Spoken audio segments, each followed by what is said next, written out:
السلام علیکم. میاں شاہد ندیم آفیشیل کے ساتھ سیاسی گپ شپ میں میں ہوں میاں شاہد ندیم. عمران خان کے سوالات، فوج کا کڑا جواب. لانگ مارچ یا سیاسی جلسہ؟ مرحوم ارشد شریف کا جسد خاکی وطن پہنچ گیا. سب سے پہلے آپ سے درخواست ہے کہ ہمارے جو چینل ہے اس کو لائک اور سبسکرائب کریں، بیل آئیکن کو پریس کریں تاکہ ہمارے ویلاگ آپ تک بر وقت پہنچتے رہیں. اس کے ساتھ ساتھ کمنٹ باکس میں بھی کمنٹ کریں. عمران خان نے کل بہت جلدی میں لانگ مارچ کا اعلان کر دیا. انہوں نے جو پریس کانفرنس کی اس میں انہوں نے بیٹھتے ہی یہ کہہ دیا کہ میں جمعے کو لانگ مارچ کر رہا ہوں. وہاں پر جو صحافی موجود تھے ان کو بھی جو ہے وہ صحیح طرح پتہ نہیں چلا یا یقین نہیں آیا، کیونکہ عمران خان یہ متعدد مرتبہ کہہ گئے تھے کہ میں جمعرات کو لانگ مارچ کا ڈیٹ دوں گا، لیکن انہوں نے جمعے کو جو ہے وہ لانگ مارچ کا اعلان کر دیا. بڑی جلدی میں اعلان کیا گیا. آخر اس کی وجوہات کیا تھیں؟ دفتر میں میرے ایک بڑے سینئر صحافی ہیں فاروق سپرا صاحب، ان سے گپ شپ میں انہوں نے مجھے کہا کہ سورج گرہن تھا اور کہا جاتا ہے کہ حکمرانوں پر سورج گرہن جو ہے وہ بھاری ہوتا ہے، اور بنی گالا سے جو ہے وہ اس طرح کی خبریں آتی رہتی ہیں کہ وہاں پر ان چیزوں کو مانا جاتا ہے. میں خیر اس کو توہم پرستی سمجھتا ہوں اور میں اس پر اتنا بلیو نہیں کرتا. لیکن عمران خان نے اتنی جلدی جو ہے وہ اعلان کیوں کر دیا لانگ مارچ کا؟ اس کی وجوہات جو ہے جب ہم نے اپنے بہت سے جو پی ٹی آئی کے ذرائع ہیں ان سے تصدیق کی تو ان کا یہ کہنا تھا کہ یہ ہمیں بھی نہیں پتا تھا. ہم یہ ایکسپیکٹ کر رہے تھے کہ لانگ مارچ جو ہے وہ نومبر میں جا کے کہیں ہوگا. ابھی تیاریاں بھی مکمل نہیں تھی، لیکن خان صاحب نے اچانک جو ہے وہ لانگ مارچ جو ہے وہ اناؤنس کر دیا، اس کی ڈیٹ اناؤنس کر دی ہے، اور وہ لاہور میں ہی رہیں گے اور لاہور کے لبرٹی چوک سے جو ہے وہ لانگ مارچ ہوگا. لیکن یہاں پر جو ہے جب ہم نے اپنے ذرائع سے تصدیق کی اور خود خان صاحب نے اپنی تقریر میں اس بات کا جو ہے وہ اظہار کر دیا، یہ خادم آپ کو جو ہے نا پہلے 10 بیٹھا یار کہ یہ سیاسی جلسہ ہوگا. خان صاحب جی ٹی روڈ سے جو ہے وہ 7 مقامات پر پڑاؤ کریں گے اور یہاں سے نکل کر وہ جو ہے پہنچیں گے اسلام آباد 4 نومبر کو، جو ان کا پلان ہے. اور وہاں پر وہ خود یہ کہہ چکے ہیں کہ میں جو ہے جہاں پر سپریم کورٹ نے ہمیں اجازت دی ہے ہم وہاں تک جائیں گے اور جلسہ کریں گے، اور اس کے ساتھ ساتھ جو ہے وہ میں سندھ بھی آؤں گا.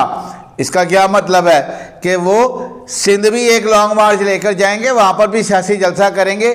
تو یہ لانگ مارچ بہرحال دھرنے والا جو ہے وہ ہمارے ذرائع نے بھی ہمیں یہ بتایا ہے کہ یہ دھرنا نہیں ہوگا بلکہ وہاں پر جایا جائے گا، اور اس کے بعد جو ہے وہ ڈی چوک اور ریڈ زون میں نہیں جایا جائے گا، جلسہ کیا جائے گا، پاور شو کی جائے گی، اور اس کے بعد جو ہے وہ وہاں سے ڈسپرس ہو جائیں گے. اگلی بات جو میں نے آپ سے بات کی تھی کہ عمران خان کے سوالات اور فوج کا کڑا جواب. فوج کا بڑا سخت اور کڑا جواب آیا ہے.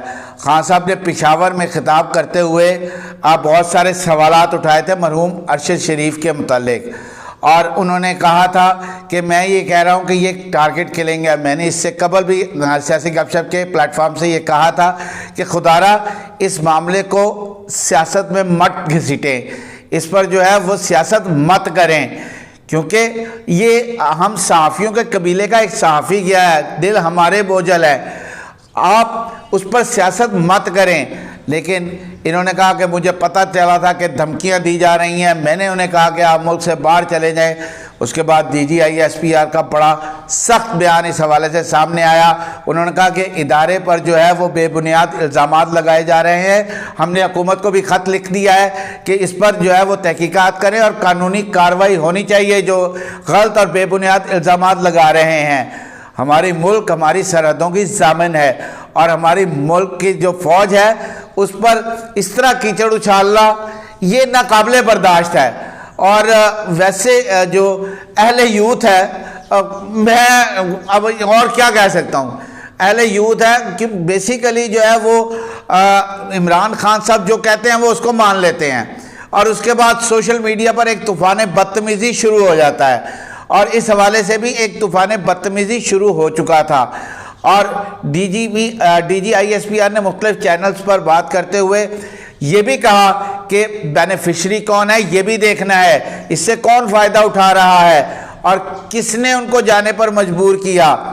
اب تحقیقاتی کمیٹی بھی بنا دی گئی ہے اور ہمارے ذرائع نے بتایا کہ رانا ثناء اللہ نے یہ عندیہ دیا ہے کہ ایک سیاسی شخصیت نے جو بیان دیا ہے اس کو بھی شامل تفتیش کیا جائے گا۔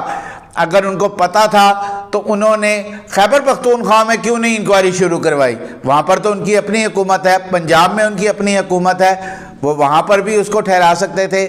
لیکن یہ ساری چیزیں جو ہیں وہ بڑی خوفناک سمت جا رہی ہیں۔ خان صاحب اس پر سیاست کر رہے ہیں، میری اب بھی ان سے درخواست ہے کہ اس پر سیاست نہ کریں۔ اقتدار سے علیحدہ ہو کر انہیں چین ہی نہیں آ رہا، وہ کہتے ہیں نا کہ کسی کروٹ چین نہیں پڑتا، تو خان صاحب کو اقتدار سے ہٹ کے کسی کروٹ چین نہیں پڑ رہا۔ جو ڈیموکریسی کی ڈیفینیشن ہم نے پڑھی وہ تھی to the people, for the people, by the people, لیکن یہاں پر ایسا لگتا ہے کہ جو ہے نا وہ to the P T I, for the P T I, by the P T I, کہ ڈیموکریسی صرف یہ رہ گئی ہے، بلکہ پی ٹی آئی بھی چھوڑ دے، to the Imran Khan, by the Imran Khan, for the Imran Khan. تو خان صاحب ایسے نہیں ہوتا، جو جمہوریت کا اصل حسن ہے اس کو برقرار رہنے دیں، سیاست کریں۔ ریاست میں جو ہے وہ ملک رہے گا تو سیاست ہوگی، ریاست میں انارکی مت پھیلائیں، انتشار مت پھیلائیں، فساد مت پھیلائیں۔ کیا آپ کے بچے اس لانگ مارچ میں شامل ہوں گے؟ ایک صحافی نے یہ سوال کیا کہ لوگوں کے بچے جو ہیں ان کو آپ آگے کر رہے ہیں، ڈنڈے کھا رہے ہیں، تو خان صاحب کا یہ کہنا تھا کہ حقیقی آزادی کے لیے قربانیاں دینی پڑتی ہیں، تو اڈھے بچے کیوں نہیں دیں قربانیاں؟ خان صاحب کیا آپ کے ایم این اے، ایم پی ایس جو ہے وہ اپنے خاندان سمیت شامل ہوں گے؟ نہیں، وہ صرف آگے ہوں گے، لیڈ کریں گے۔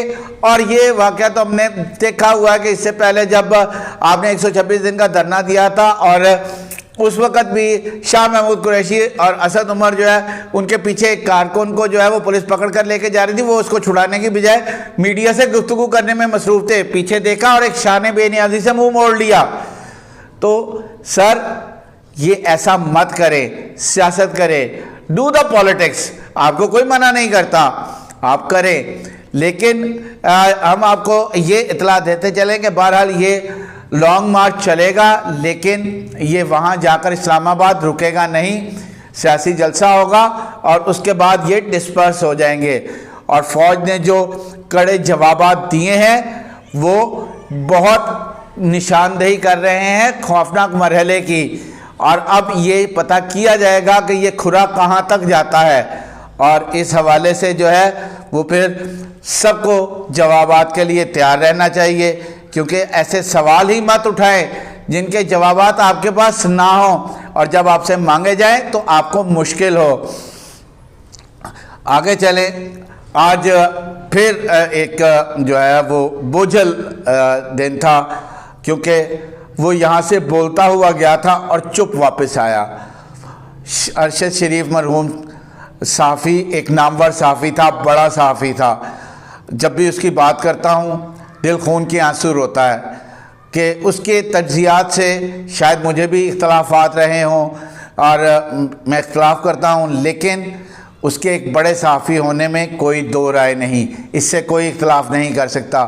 اس کا جسد خاکی جو ہے وہ آگے اور پیمز ہاسپٹل میں اس کا پوسٹ مارٹم ہوگا، اور اس کے بعد فیصل مسجد میں اس کی نماز جنازہ ادا کی جائے گی، اور پھر ایک ہنستا مسکراتا چہرہ منو مٹی کے نیچے دب جائے گا، اور وہ ارشد شریف جو ہمیں پروگرام کرتا ہوا نظر آتا تھا، جو ہنستا مسکراتا ہوا نظر آتا تھا، وہ آئندہ ہمیں کبھی دکھائی نہیں دے گا۔ اسی بوجھل دل کے ساتھ آج سیاسی گپ شپ کے ساتھ اتنا ہی۔ میاں شاہد ندیم کو اجازت دیجیے۔ اللہ آپ کا حامی و ناصر ہو۔ سب سے پہلے پاکستان۔